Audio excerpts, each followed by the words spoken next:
తెలంగాణ జీవనాడి లక్షలాది కుటుంబాలకు ఆశాదీపమైన సింగరేణి గడ్డుకాలను ఎదుర్కొంటోంది. 100 ఏళ్ల ఘన చరిత్ర కలిగిన ఈ మహావృక్షం ఉత్పత్తిలో తిరోగమనం, యాజమాన్య వైఫల్యాలతో మోడువారుతోంది. అసాధ్యమైన లక్ష్యాలు, క్షేత్రస్థాయిలో పడిపోతున్న బొగ్గు ఉత్పత్తి సంస్థ భవిష్యత్తును ప్రశ్నార్థకం చేస్తున్నాయి. సింగరేణి మనుగడపై కార్మిక లోకం కలవరపడుతోంది.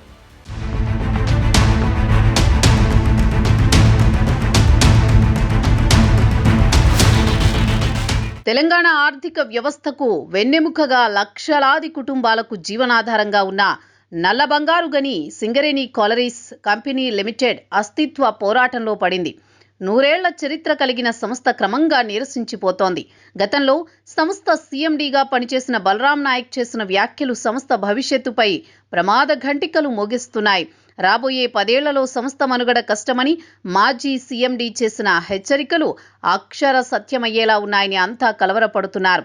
100 మిలియన్ టన్నుల వార్షిక ఉత్పత్తి లక్ష్యాన్ని చేరుకుంటామని యాజమాన్యం గొప్పలు చెప్పుకుంటున్నా క్షేత్రస్థాయిలో కనీసం 60% లక్ష్యాన్ని కూడా సాధించలేకపోవడం సంస్థ పరిస్థితిని చాటి చెబుతోంది. సింగరేణి సంస్థ లాభాల్లో ఉందని రికార్డులు చెబుతున్నా క్షేత్రస్థాయిలో గనుల విస్తరణ మందగించింది.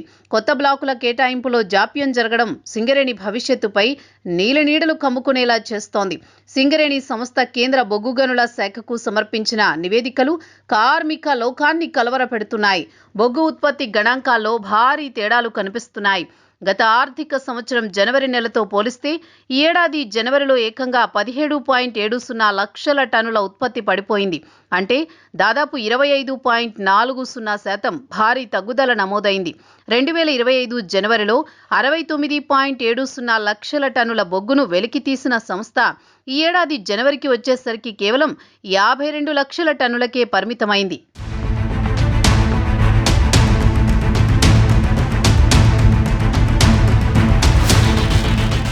సాధారణంగా ఆర్థిక సంవత్సరం ముగింపులో ఉత్పత్తి వేగం పెరగాలి. కానీ సింగరేణిలో అందుకు విరుద్ధంగా గణాంకాలు పడిపోవడం వెనుక ఉన్న అసలు కారణాలను వెలికి తీయాలని కేంద్రం భావిస్తోంది. ఆశ్చర్యకరమైన విషయం ఏమిటంటే గత ఏడాది సెప్టెంబర్లో కుంభవృష్టితో గనులు నీట మునిగిన సమయంలో కూడా ఉత్పత్తిలో తగ్గుదల కేవలం 1.23% ఉంది. కానీ ఎలాంటి ప్రకృతి వైపరీత్యాలు లేని పనిచేయడానికి అత్యంత అనుకూలమైన జనవరి మాసంలో ఏకంగా 25% ఉత్పత్తి పడిపోవడంపై కేంద్ర బొగ్గు శాఖ కూడా విస్మయం వ్యక్తం చేస్తోంది. గతంలో కాగితాల్లో నిల్వలను అధికంగా చూపి ఇప్పుడు వాటిని సరిచేసుకునే క్రమంలోనే ఉత్పత్తిని తగ్గించి చూపుతున్నారని ఆరోపణలు వెల్లువెత్తుతున్నాయి. గణాంకాలను ఇష్టానుసారంగా మేనేజ్ చేయడం వల్ల అటు స్టాక్ యార్డులో నిల్వలు లేక ఇటు ఉత్పత్తి పెరగక సింగరేణి సంస్థ డోలాయమానంలో పడిపోయింది. ఇది కేవలం సాంకేతిక లోపం మాత్రమే కాదు, భారీ స్థాయి నిర్వహణ వైఫల్యమని నిపుణులు హెచ్చరిస్తున్నారు. దేశవ్యాప్తంగా విద్యుత్ వినియోగం పెరిగి థర్మల్ పవర్ ప్లాంట్లు బొగ్గు కోసం కళ్ళు కాయలు కాచేలా ఎదురు చూస్తున్నాయి. థర్మల్ కేంద్రాల అవసరాల దృష్ట్యా రోజుకు కనీసం 2.50 లక్షల టన్నుల బొగ్గు ఉత్పత్తి అవసరం కాగా సింగరేణి కేవలం 1.67 లక్షల టన్నులే ఉత్పత్తి చేస్తోంది.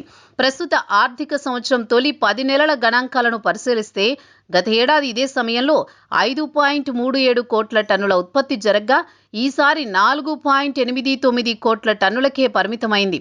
అంటే సుమారు 48 లక్షల టన్నుల మేర ఉత్పత్తి కుంటుపడింది.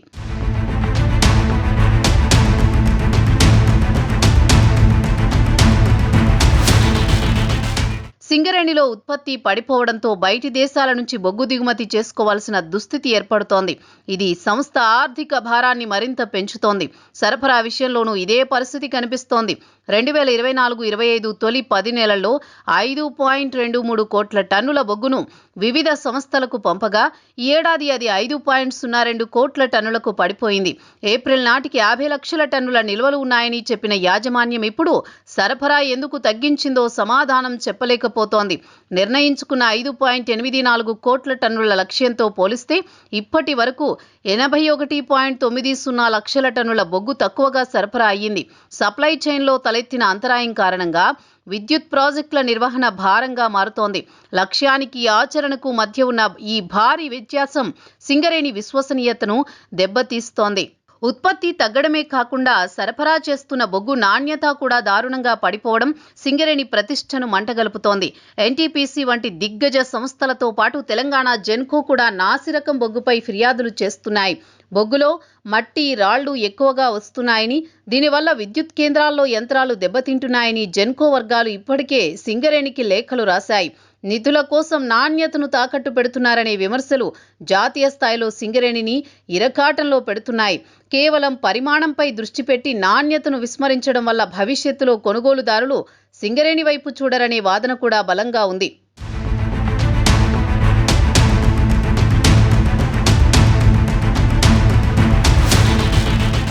సింగరేణి పరిధిలోని 12 ఏరియాలను పరిశీలిస్తే సత్తుపల్లి ఏరియా మాత్రమే 101% లక్ష్యాన్ని చేరుకుంది.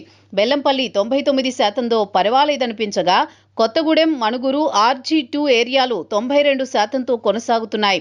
అయితే అత్యంత ప్రతిష్టాత్మకమైన అడ్రియాలా లాంగ్వాల్ ప్రాజెక్టు పనితీరు ఘోరంగా ఉంది. కేవలం 11% ఉత్పత్తితో ఈ ప్రాజెక్టు సంస్థకు పెనుభారంగా మారింది. మిగిలిన ఏరియాలన్నీ 70% లోపే ఉత్పత్తిని కొనసాగిస్తూ లక్ష్యానికి ఆమడ దూరంలో నిలిచాయి. 100 కోట్లు వెచ్చించి విదేశీ పరిజ్ఞానంతో ఏర్పాటు చేసిన అడ్రియాలా వంటి ప్రాజెక్టులు విఫలం కావడం సంస్థ ప్రణాళికా లోపాలను స్పష్టం చేస్తోంది. ఇక ఒడిశాలోని నైనీ బ్లాక్ విషయంలో లెక్కలు అస్సలు పొంతనలేవు. మార్చి మొదటి వారం నాటికి సింగరేణి మొత్తం ఉత్పత్తి కేవలం 54.47 మిలియన్ టన్నులే. వార్షిక లక్ష్యానికి చేరుకోవాలంటే మిగిలిన 10 రోజుల్లో 17.53 మిలియన్ టన్నులు వెలికి తీయాలి. అంటే రోజుకు సగటున 6.5 లక్షల టన్నుల ఉత్పత్తి జరగాలి. కానీ ప్రస్తుతం రోజువారీ ఉత్పత్తి 1.5 నుంచి 2 లక్షల టన్నుల మధ్య ఊగిసలాడుతోంది. ఈ గణాంకాలను బట్టి చూస్తే సింగరేణి ఏడాది తన లక్ష్యాలను చేరుకోవడం దాదాపు అసాధ్యమని స్పష్టమవుతోంది. అసాధ్యమైన లక్ష్యాలను రికార్డుల్లో చూపిస్తూ అధికారులు కేంద్రాన్ని తప్పుదోవ పట్టిస్తున్నారనే వాదనకు ఈ అంకెలే సాక్ష్యంగా నిలుస్తున్నాయి.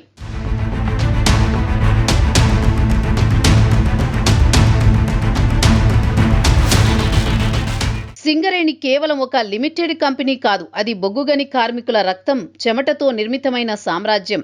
కానీ నేడు యాజమాన్యం తీసుకుంటున్న నిర్ణయాలు కార్మికులను రోడ్డున పడేసేలా ఉన్నాయని జాతీయ కార్మిక సంఘాలు మండిపడుతున్నాయి. సంస్థకు లాభాలు వచ్చినా కార్మికులకు ఇచ్చే వాటాలో కోతలు విధించడంపై తీవ్ర ఆగ్రహం వ్యక్తమవుతోంది. కార్మికుల కుటుంబాలకు భరోసా ఇచ్చే కారుణ్య నియామకాలను అటకెక్కించడంపై ఆందోళనలు వ్యక్తమవుతున్నాయి.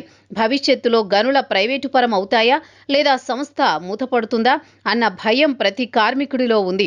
ఉపాధి కల్పించాల్సిన సంస్థ క్రమంగా అవుట్సోర్సింగ్ వైపు మొగ్గు చూపుతుండటంతో శాశ్వత ఉద్యోగుల సంఖ్య తగ్గిపోతోంది. ఇది సింగరేణి ఆత్మను దెబ్బతీసే చర్యగా కార్మిక సంఘాలు అభివర్ణిస్తున్నాయి. గణాంకాల్లో లోపాలు, క్షీణిస్తున్న ఉత్పత్తి, నాణ్యత లేని బొగ్గు సరఫరా సింగరేణి సంస్థ మనుగడనే ప్రశ్నార్థకం చేస్తున్నాయి. కేంద్రం ఆరా తీస్తుండటంతో గుట్టురట్టవుతుందనే భయం యాజమాన్యంలో కనిపిస్తోంది. ఇప్పటికైనా పారదర్శకమైన చర్యలు తీసుకోకపోతే తెలంగాణకు గర్వకారణమైన సింగరేణి చరిత్ర పుటలకే పరిమితమయ్యే ప్రమాదం ఉంది. రాజకీయ జోక్యం తగ్గించి వృత్తిపరమైన నైపుణ్యం కనబరిస్తే సింగరేణి సంస్థను కాపాడుకోగలమని ఆర్థిక నిపుణులు సూచిస్తున్నారు.